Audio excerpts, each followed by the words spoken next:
Hello and welcome to Fire and Ice. The question is, will they kill each other? I'm Phyllis. And I'm George.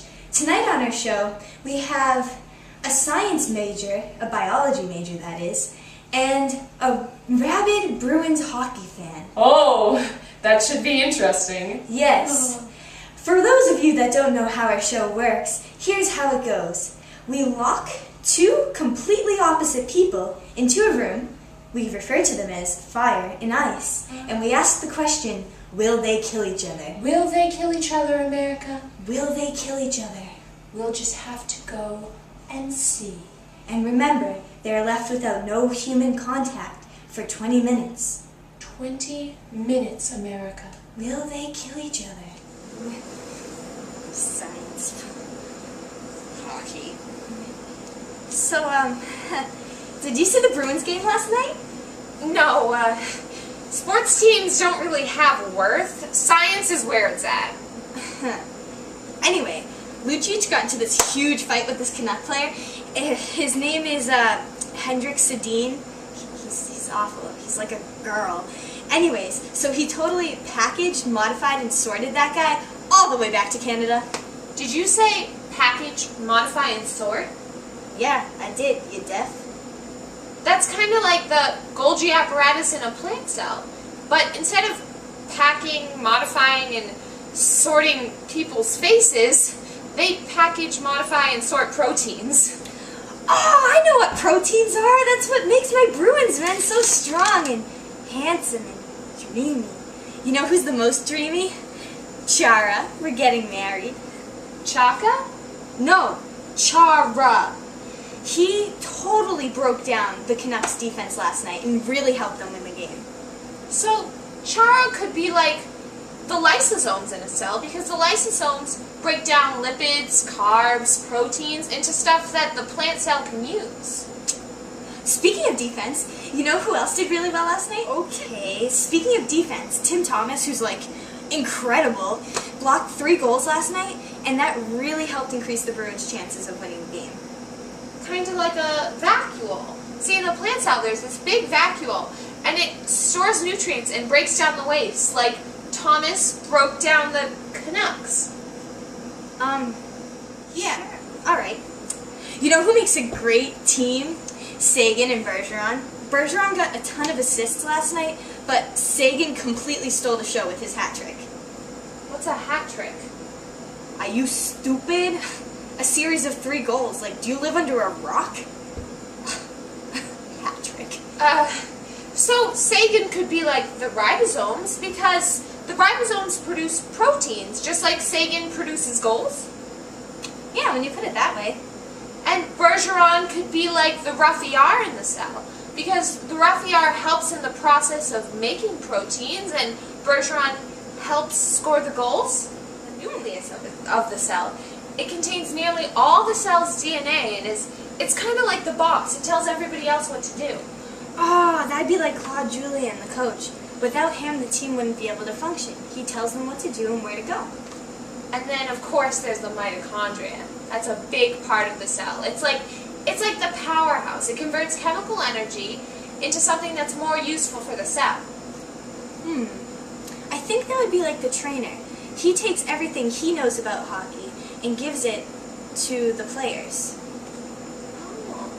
And how could I forget the nucleolus, which is inside the nucleus? It produces ribosomes, which produce proteins, so it's crucial to the cell. Oh, that'd definitely be the crowd. Bruins fans are insane. If the crowd wasn't there to help the players, which are like the, what's that word?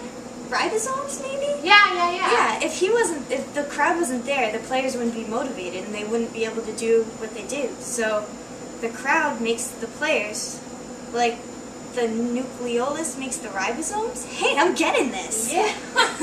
You're smarter than you look. Thanks. Well, and then what would the ice, the glass barrier, and the Zamboni be? Those are important too, you know? well, the ice would be like the cytosol of the plant cell, because it's kind of like, you could say the soup, because it's where everything happens. So obviously you can't play hockey without ice, right? And you're smarter than you look. And then the cell wall would be like the glass barrier. It not only does it protect what's inside, but it also only allows certain things in so that you don't have crazy players like you jumping on the ice. And then finally, the Zamboni would be like the cytoskeleton because it helps maintain the cell shape, but also it's used for transportation.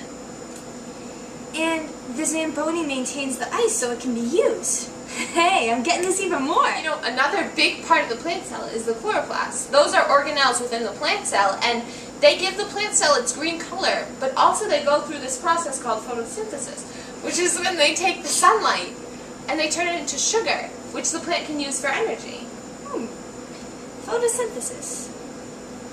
I think that would be like the announcer, because you know how the colors of the Bruins team are black and yellow? Yeah. Well, without the announcer talking to the fans, they wouldn't really have that black and yellow color. He kind of gets them all wound up and everything. And then, but what about Rene Rancourt? He always sings the national anthem. And because last night's game was a game against the Canucks in their Canadian team, he had to sing the Canadian national anthem. Have you ever heard it? No. Do you want to hear it? No. Oh, Canada, my home and native land. You know what? I think he's like the perioxysomes because they convert fatty acids into sugar, but they also help during the process of photosynthesis, which is like Rene Rancourt helping the announcer. You have a point. Wow, there's a lot to those tiny little cell things you got there. There's a lot to hockey.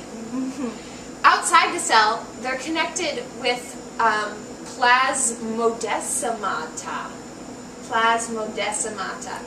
It's a big word. And it connects the cells. Kind of like living bridges. They're tiny little tubes and it connects the cells to each other. What would that be in the Bruins, though? Well, I don't know if you know this, but the Boston Garden, where the Bruins play, there's also a train station that's there. And so, I guess those whatever the heck you said, I don't even know. Plasmodesmata. Plasmodesacuna matata. Okay. Okay. We'll stop with that one. So anyways, it's like the trains coming into the garden because it connects cells being other places with the Bruins. So they're all connected. It's like we're a big family of crazy people who scream when men beat each other up. Right. Well, I think our time's almost up, so at least neither of us are dead. I know, right? They're expecting us to kill each other.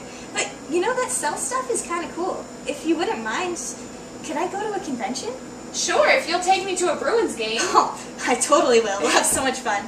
Well, George, that was a different ending than we expected. Well, I'd say, Phyllis, they haven't killed each other. They were friends. So, America, the answer is no. No. No. They will not kill each other, America. It's unfortunate. Stay Stay tuned for our show next week when we put a firefighter and a tree hugger in the same room. Will they kill each other? Will they, America? Tune in next week to Fire and Ice to find out. I'm Phyllis. And I'm George. Good night, America. Good night.